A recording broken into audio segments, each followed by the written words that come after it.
that because happened. The moment here that really matters, aside from the missed calls and the breakaways and all that stuff, is Sheldon Keefe calling that timeout with 11 minutes to go. While they were winning. Somebody tweeted you and said, why are they calling a timeout with 11 minutes to go? Oh, they do this all the time. It's called the Keefe timeout. He has to lead the league over his tenure as Leafs head coach in timeouts taken with the lead. Now, during that timeout, it becomes fairly clear that he calls Mitch Marner rightly out for a couple of bad giveaways. Points right he points at him at twice. Him. Yeah. That top line is fucking abysmal defensively. Every single shift or every single chance against that line starts with an offensive zone turnover that turns into a 3-on-1 or a 2-on-1. And then they get hemmed in their own zone because the defense is brutal behind them and they offer them no help. And if the goalie does manage to make a save or the defense does manage to get in front of it, the defense isn't capable of breaking it out to the players who aren't capable of shitting or winding their watch right now.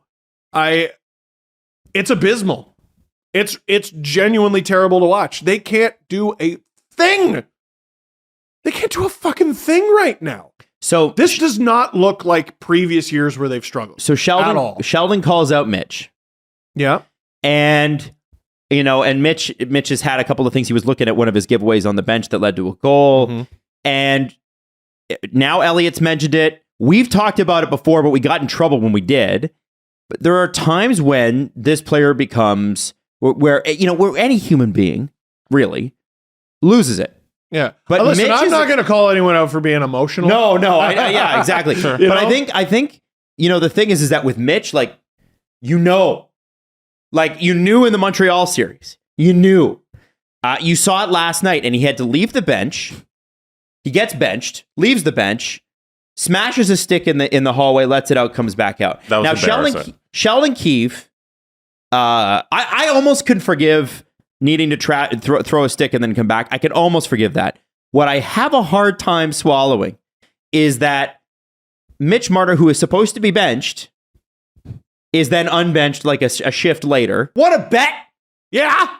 Where can I do it? You can do it at Sports Interaction. It's Canada's sportsbook. Yeah. Every hockey, football, and basketball game at your fingertips. And the World Cup is almost here. We're going to be talking about some of that throughout the month of November. So excited. You can bet pregame, live and play, or one of our many prop bets made for Canadians by Canadians. It's Sports Interaction, and it makes it easy to deposit, play, and cash out. Why are we raising the roof? Because you need to join now and see all that sports betting has to offer. Go to sportsinteraction.com/SDPN. That's sportsinteraction.com/SDPN. Ontario only, 19 plus. Please raise the roof and play responsibly. This is very strange. Two shifts later, because the Leafs blew the lead. Yeah, when the Leafs blew the lead. So what is your benching worth? It's Sheldon Keefe being wrong twice in one move. So what's wrong first? So I'm going to bench him because it's the right thing to do. And then the Ducks come back and you're like, I'm going to put him back out because it's the right thing to do. And then they lose. And ironically, it's Mitch getting robbed. Puck goes the other way, game's over. So Keefe blinked twice there. Now, I was asked a very legitimate question on Twitter, and this conversation is happening today. What's wrong with a player breaking his stick and showing emotion? I didn't have a problem with that. There was Ovechkin breaking his stick. There was Crosby breaking his stick. There was McKinnon breaking his stick. There was a compilation of very accomplished players breaking their stick. And I think what all those instances had in common is they were all on the bench. Yep. They were all there on the bench with their team going through it. McKinnon yelled at Jared Bednar on the bench, told him to do his fucking job, and was so worked up that he fell off the bench onto his ass. It's a hilarious clip. And what's Landeskog doing? Handling it. Mm-hmm. A leader steps in and handles it. We talk about that clip from many years ago where a young captain, Jonathan Toews, is coming undone in the penalty box. And Brent Seabrook comes over and calms it down. So we're talking about a compilation of guys who had a tantrum and figured it out themselves on the bench, or had a tantrum and had someone come over and calm them down. Marner had a tantrum. He didn't figure it out on his own. No one stepped in, and the coach didn't hold him accountable at all. No one's in charge of this. But there's something about leaving the bench that has the two of you rankled, and I'm curious about this. What is it? I want to hear Jesse's piece on this because I've already said mine, but there's something about leaving. We haven't said it on this show. Something about leaving. Sorry, there's something about leaving your team. It looks embarrassing to go back there and have your tantrum back there and then come back to the bench. I don't think he's capable of playing in Toronto. Like everything that we've seen throughout the years from Mitch Marner, just time and time again, he proves that he can't, like, everything this that game was in Anaheim, by the way. Everything that comes with playing for that crest that you're wearing, Mitch Marner's not really capable of it. And him have to going back and hiding what he's doing. That's what it seemed like to me. You're doing it away from your teammates, away from the cameras. Well, he didn't want it to be memed, I think. If anything, well, I guess he didn't realize, but that's probably what it was. Just as much more attention. Like, if you want to get frustrated, just be frustrated. What is with the dog and pony show where you got to get up, you got to go get a stick, you got to go to the back, you got to come back? It was so extra. And if you're actually upset, but if you're gonna have that moment where you're upset, just do it. There's something there, and I think we have to say this. I think there's got to be something really weird between Mitch and Sheldon Keefe right now. They don't like each other. Well, and if they don't right now, or if they don't forever, I don't know the answer to that. I'm not in the dressing room. And it's got nothing to do with the quote from a week ago. No, I think that there is. I do actually think let's all stop standing in front of this smoking building and being like, but there's no fire. No, it does have something to do with. You were joking. It's all related. Yes, it's all related. But the reality is, Sheldon Keefe called out Mitch Marner a week ago and said our elite players didn't play like elite players. That's the difference. Mm-hmm. And Mitch Marner didn't like that and came out and said, I didn't think that was fair. And then Sheldon backtracked. And then Sheldon called him out on the bench and he left and was pissed. Rightfully so. Fine, be pissed. Maybe don't leave the bench. And then he benches him and then doesn't bench him. And this is the thing. It's almost like Sheldon wants to do something, but Leafs management has said, no, you gotta handle this player differently than you handle other players. And when you start to do that, can't do that. When you start to do that, teams come undone. I know that every human being is different, and I know you got to manage people differently, but managing people differently while they're on a team becomes an issue. You can, let's say, if I need to get a point across to Steve, sometimes I know with Steve, he'll listen to me if I yell my voice and get scary, because, imagine how scary I can be. With Jesse shuts down, so I just talk to Jesse calmly, even though Jesse can feel that I'm disappointed, right? Oh, but what a word. But the same rules, if I'm your head coach, apply to you both. Mm-hmm. How I communicate that changes, but the same rules apply. And what we have seen is that the same rules do not apply. And that's an issue. And if I'm sitting on the bench, I realize that Marner's a star player, that's a problem. Yeah. Now, he's a star and he makes the star money. I get that. And he cares. People cares a lot. People are tweeting this morning that he doesn't care. Of course, if anything, he cares too much, and that it's not. He can't handle it. So, that's what it looks like to me. But it takes. Listen, if you're breaking down because of this situation, then you can't handle it. Go play somewhere else. I've had some individual success in my life, but I don't think I'd have a fraction of it without my two buds to my left and right here wrangling me and checking me at times. Same. And when so a lot of the focus today is on Marner, and we've been hammering Marner, and it's all deserved. It is every the story. word of it. It is the story. However, I'd like to introduce this to the conversation. Where's Austin in that situation? Well, he's not the No, wait. Where's John, the captain? Where's Morgan? The other captain, the real captain.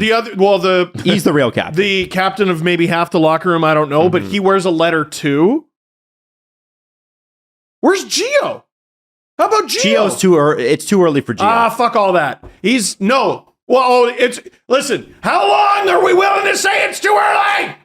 Well, Gio did just get here. I don't give a shit. Those guys have been together like 5 years. I don't give a shit. Right. It's just, where are they to prop up their teammate? Where are they to call him out? Where are they to get his head in the game? Like, none of it. You have 14 coaches on the bench. Yeah.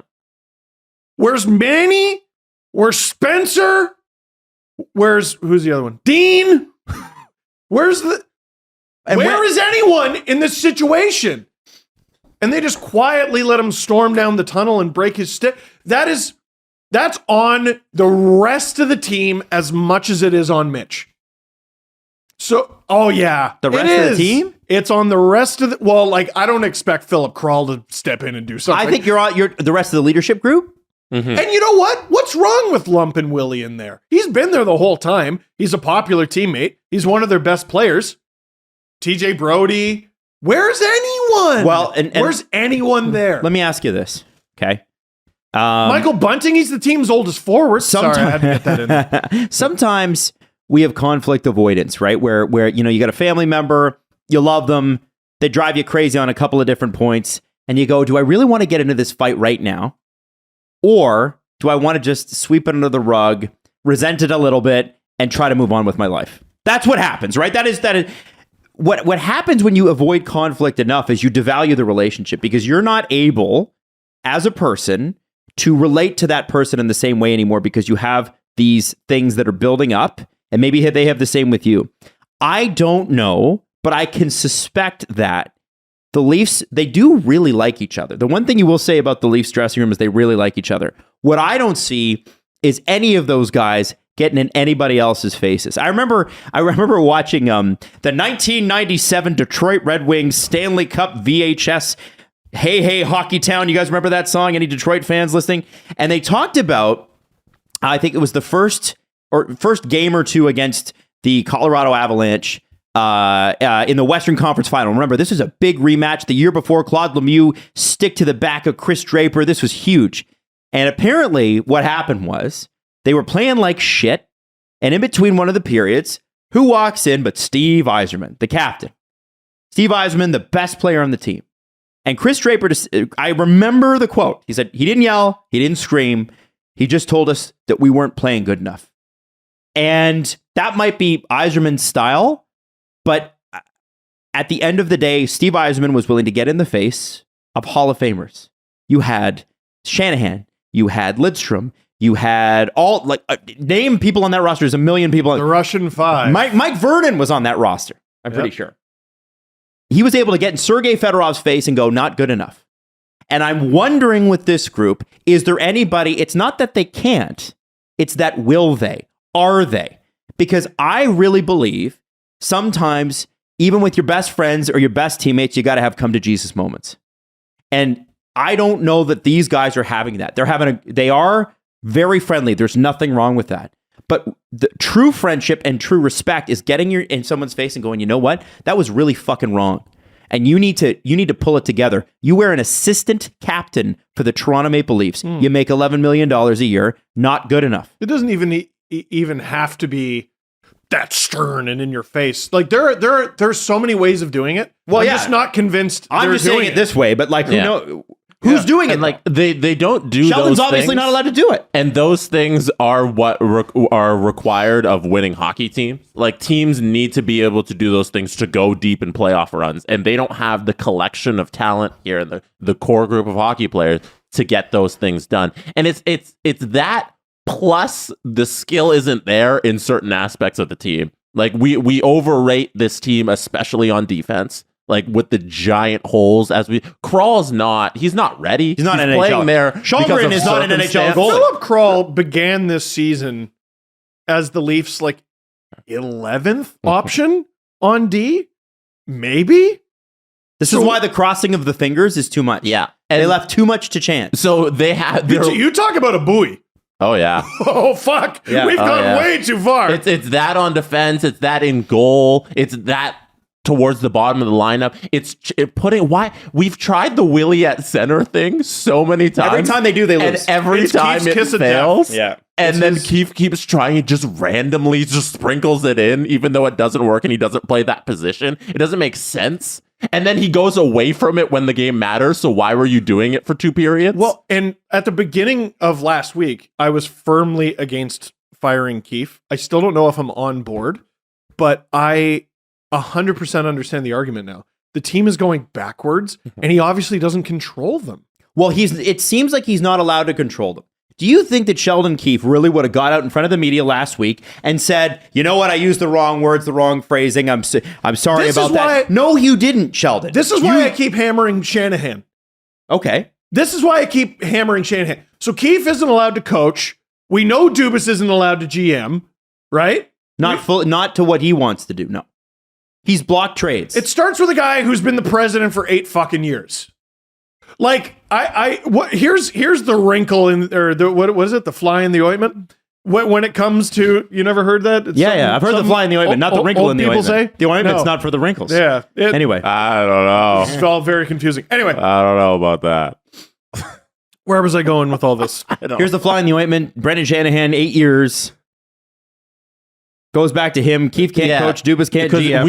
Here it is. I got it. Dubas, people think like Dubas is going to be able to fire Keefe. They are still paying Mike Babcock. Do you really think the board... So now we're going above Shanny. Do we think the board is going to let them do that? Fuck no! Whatever Keefe is making, plus whatever Babcock's making, and you all think what? Barry Trotz is going to play for free? They're going to be paying like $12-15 million for coaches, 2 of which don't even play for the team or coach the team. The firing the coach doesn't fix the collection of talent. It's and this is it. You nailed it, Jesse. It has to be the group. Yeah, it's the players here. And the whole idea that it's going to somehow come from within, it's not. No, we need new people. It's not. Switch out, get new players. And forgive me for this, and I've said this a little bit. I believe this team has the skill to be the President's Trophy team, which is why this is extremely... Not this team. They got the skill. What you've seen so far, you still believe? Yeah, I think they got the skill. I don't think they have the will. Not even close. I think they have the skill. They don't have the will either. And I think they need. I think there's something incredibly stale about this group.